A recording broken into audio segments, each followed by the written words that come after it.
శివుడికి అమ్మ ఉంది అని మీకు తెలుసా? ఆమె ఎవరో మీకు తెలుసా? బెజ్జ మహాదేవమ్మకి శివుడు అంటే చాలా ఇష్టం. కానీ ఎప్పుడైతే శివుడికి తల్లి లేదు అని తెలియగానే ఆమె ఎంతో బాధపడుతూ కృంగిపోతూ, తల్లి ఉంటే నా శివుడిని భిక్షం ఎత్తుకొని ఇచ్చేదా? తల్లి ఉంటే ఒంటి మీద పులి చర్మాన్ని కప్పుకొని ఇచ్చేదా? తల్లి ఉంటే ఇంట్లో కాకుండా శ్మశానంలో పడుకొని ఇచ్చేదా? తల్లి ఉంటే ఒంటి మీద విభూది రాసుకొని ఇచ్చేదా?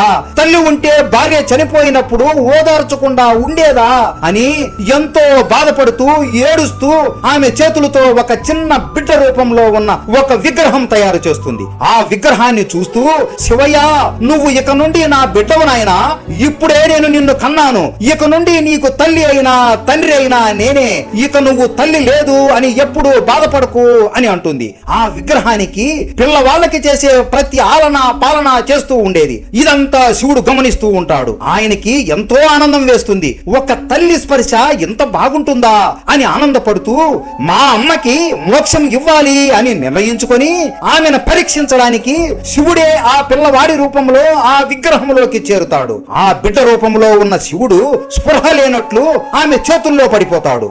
బిజ్జ మహదేవమ్మ గట్టిగా ఏడుస్తూ, స్వామి, మీకు ఏమైంది నాయనా?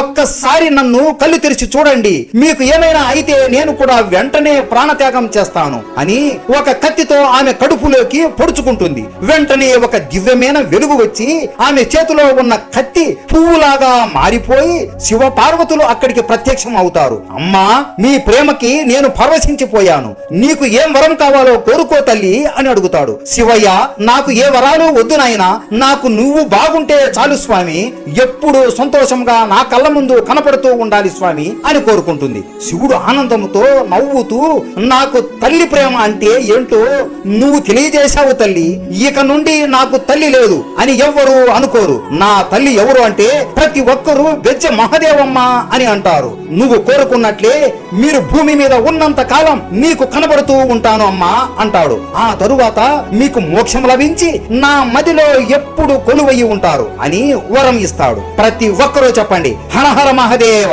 శంభో శంకర.